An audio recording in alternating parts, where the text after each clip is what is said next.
consider myself an activist more than a politician. An activist for social change. And in the course of my work as an activist, I selected women and children as the forefront of my activity. Now, in the course of working with women, I realized that it was impacting on the whole society. It was impacting on the whole community. And the programs that I ran touched on the youth, touched on the aged, touched on everybody in the society, directly and indirectly, educated, uneducated, illiterate. So it was clear that the woman was really the focal point, the center around whom everything else evolves. And the more I helped to impact on women, the better it was for the whole society and the community. As a woman and as a mother, it is clear that you cannot impact on women and not have any effect on their children. It's also clear that whatever you do with women has a direct relationship to their children, our children, and the community's children. So that is why in giving women economic activity, I decided that it was an opportunity to take better care of their children in schools. And I started the early childhood development centers.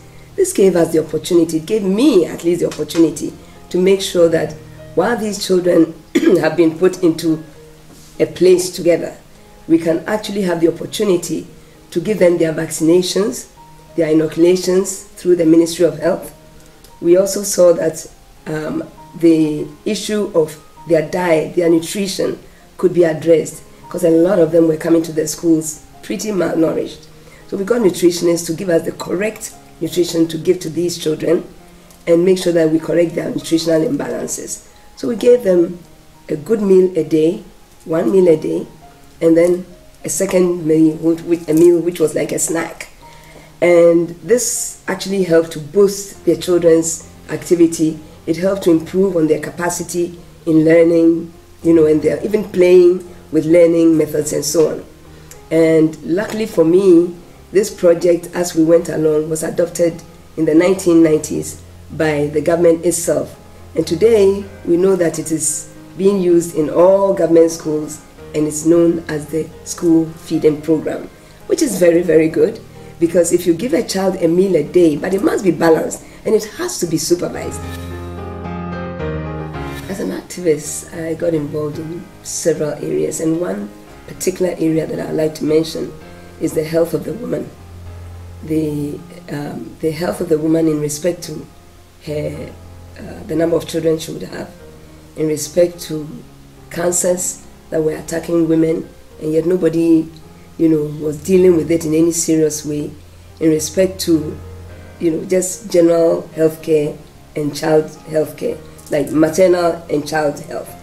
And these are areas that I got involved in very, very seriously, because I reckoned and realized that if we were able to let the woman be very healthy, she would make sure that her family, again, is healthy. If I'm a healthy person, definitely, I'm not going to sit down and let my children become ill all the time. I'll educate myself and let the children become healthy also in the home. Now, in the area of cancers, for example, there were many women who were suffering from cancer of the breast, but we didn't have the machines that would even check or ascertain whether women had cancers or not. So I started looking for money to bring in the first mammogram that Ghana ever had in KONADU. And it was not easy, because people were like, what is she talking about, mammogram, And we had to go around and explain. Of course, we needed health people to be with us to explain what the cancers were about. We went out sometimes with doctors, pleaded with the doctors to come and talk to the community about how to even check themselves to find out whether they were susceptible to these cancers and so on.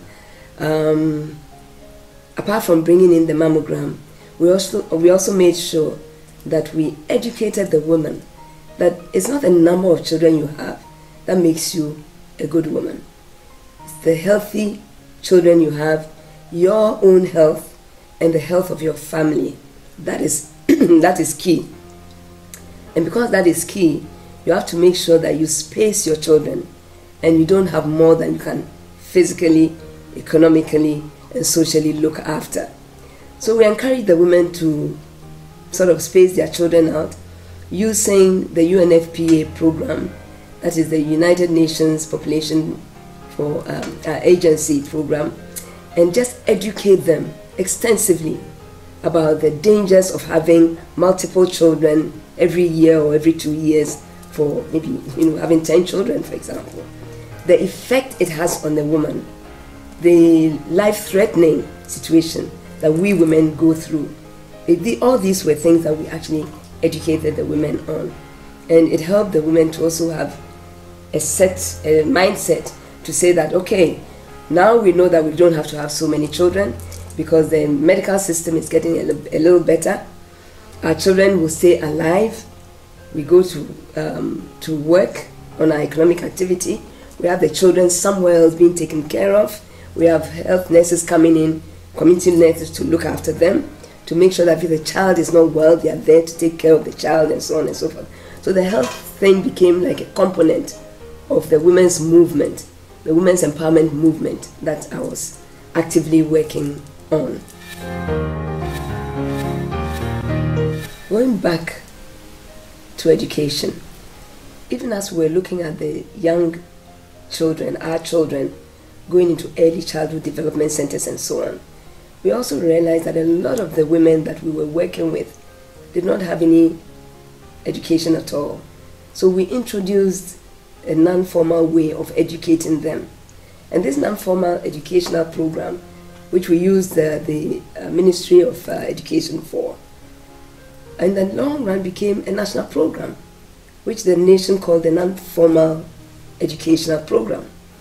And I am looking at a situation where there will come a time when we don't need this non-formal education, because everybody will be literate, and everybody would have had the opportunity to have gone through formal school. But let me go back and say that in between all this, I did a lot of vocational institutions. Some were specifically targeted for women, but even as we did it for girls, young girls, but even as we did that, a lot of young men came to learn how to sew, how to knit, how to cook, because the educational system itself was changing. And then with time, we built a vocational school that was for, both sexes, because it was for the men and the women, it was for the girls and the boys, learning how to do everything vocational. They were making shoes, they were sewing, carpentry, electrical things, electronic things. It's a beautiful school. My husband was the president and head of state of Ghana for 18 years. I was his wife, I was the first lady. And I am an activist. I was an activist at the time. And I made sure that being an activist, I went out to try and put in my little bit to help the women, help children, help the environment, things that would actually improve on the quality of life for us Ghanaians. So yes, I did help in those areas, but I didn't think it was right for me to have been sitting on, on the sidelines when there's so much activity going on, when we are all helping to build the country, and then I just, I lay back and do nothing. So I got involved. I did get involved extensively, working in the villages, working in the towns, going to the little hamlets, making sure that women understood what I was talking about. And really, being an activist means that you just have to be on the move all the time. So I was visible. Visibility does not mean I'm the one in charge of the government.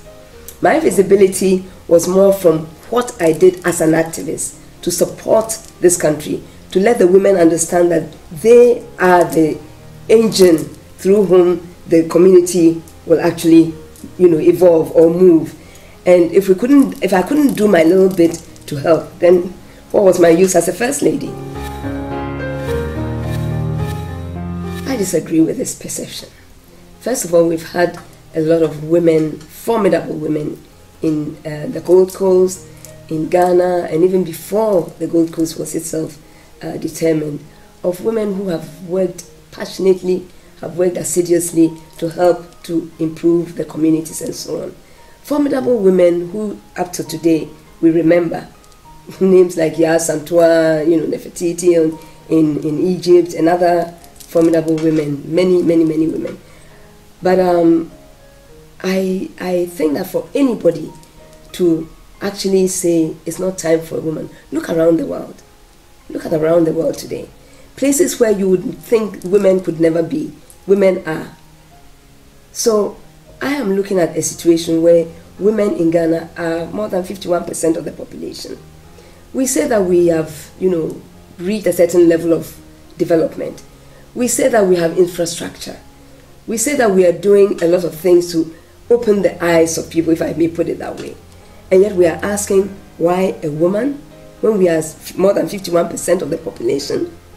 This is against our social rights. I believe that a woman knows and abounds in a lot of ways how things can be righted in many areas of national development.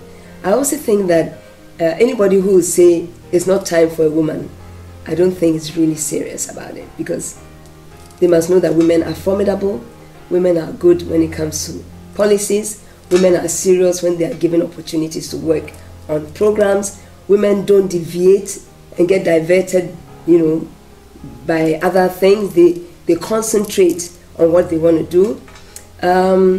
We target and we deliver. When it comes to the area of corruption, we are the least corrupt. And we do our best to do the work in such a way that it benefits society. And when I talk about society, I'm talking about the children, I'm talking about the youth, I'm talking about the men. When women benefit, men also benefit, because we do things right. And that is what I'm looking at. Yes, it is time for a woman. I will say it is time for a woman, because we've had men from independence, and I think we can have a woman to make a difference. Let's see what the woman can do. Let's test the capacity of the woman, because the women usually have not just the ability, but also the capacity to make change, and we will make this change. In my acceptance speech at the Congress in Kumasi, I did say that I believe in people over politics. And I mean that. We, the people, are the most valuable resource in Ghana. Not the oil, not the gold, not the timber, not the gas. None of these resources will ever be more valuable than the human beings. And so, yes, people over politics. Look at our sanitation. The issue of sanitation in this country, it's so sad. I look at the gutters, I look at the insanitary situation we have all around us, and I ask myself, can't we do better in all these 50 plus years of our development, or as a nation? We can do much better than that. But we need to be transparent in a lot of areas. We need to be transparent in the area of garbage collection and in all aspects of sanitation, because sanitation leads to health problems, leads to a healthy life. If we have a good sanitary situation in Ghana, our health issues will also improve, because you look at this situation and you look at the figures that we are wasting or losing to this country on sanitation, and it's unbelievable. 420 million cedis being lost because of bad sanitation. No. Look at the area of water. In this day and age, in the cities, we don't have water flowing through our taps 24 hours. Something is wrong. Something is just not right. Why can we not get it right and make sure that people have water? Water is also equal to life, and it's equal to health. So if we can't get water right, can't get sanitation right, and electricity, we can't get it right. What can we get right? What can we get right? We need to be transparent in these things, over all these issues. And the only way is to stop corruption. We should stop corruption at the highest places. We should stop corruption at the lowest places. I think that it is possible to work within the sectors. It is possible to work in the social sector. It is possible to work in even governmental sectors without being corrupt. Why is corruption eating us out of this country? Why is it so? There has to be a social sense of responsibility. We have to have a social sense of responsibility where we will say enough is enough. We are not going to accept people who just come into office because they want to steal, they want to make themselves rich at the expense of the people. Hey, Aden, why should it be so? People are suffering, but they say we shouldn't say it. We shouldn't talk about it. Everybody should keep quiet. They are giving us single-digit inflationary figures. What does that mean to the ordinary person in the street? Tell me, what does it mean? I don't know what it means. When the person cannot eat even 2 meals a day, 1 meal is even a difficulty for a lot of people. And I'm supposed to be happy about it? We are all supposed to be happy about it? No. We have to treat the human beings with care, respect, honesty, and everything that goes into a social justice situation. Now, if you look at our electricity, I want to focus on electricity, because we've got Akosombo Dam, we've got Pond Dam, we've got private people giving us power. Now there is the Bui Dam. Surely there has to be planning to go with it. And when you are planning, when we are planning for our nation, I think there has to be a certain level of honesty.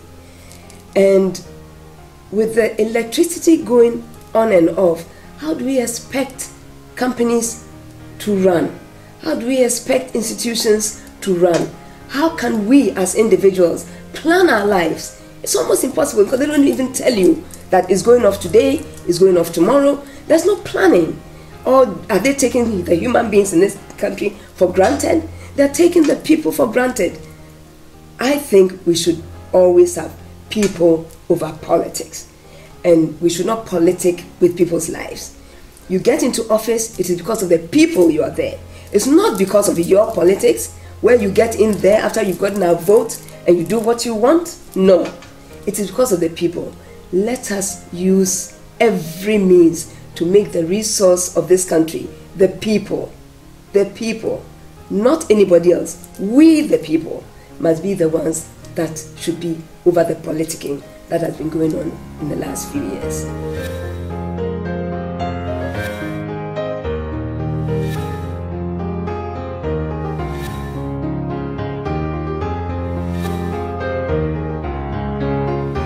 People always ask me, what do I want?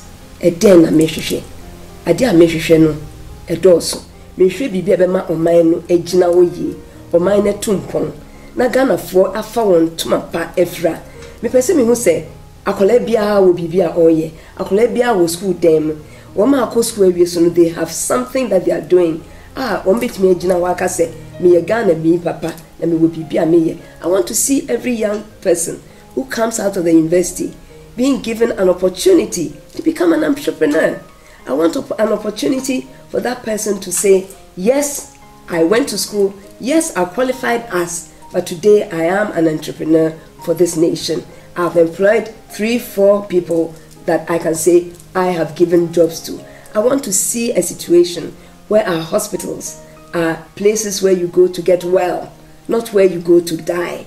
I want to see a situation where there's an improvement in the quality of healthcare systems, in the quality of the people who deliver the healthcare, in the care that we give to those who are going to give to the sick people. I'm talking about the doctors, the nurses, the laboratory attendants, the general staff of the medical team. I'm looking at a situation where the schools are not just schools, not just buildings, but it's got every other thing in there, like libraries, like research people advising the students, like people actually advising them on their career. Career development should be in there. Sporting activities should be an important and integral part of education. I'm looking at a situation where everybody can have at least 3 meals a day, and it can only happen when the economy grows. It can only happen when corruption is taken away. I'm looking at a situation where corruption can be swept out. Why should we lose $3 billion to corrupt practices every year in Ghana? What will $3 billion not do for our economy? What will it not do for the people of this country? They are the most valuable resource of this country, the people. Yes, so I'm saying that if we are able to do these things, then I'm happy. So I want to be there to help effect change.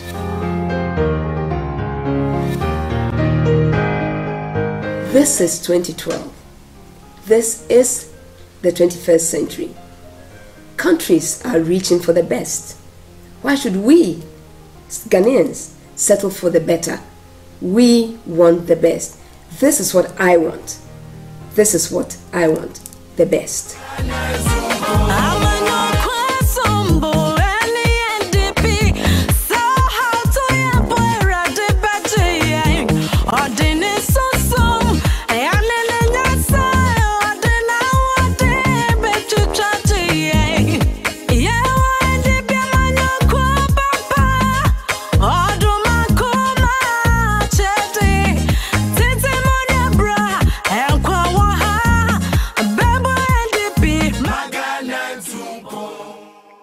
NDP, our nation, our future.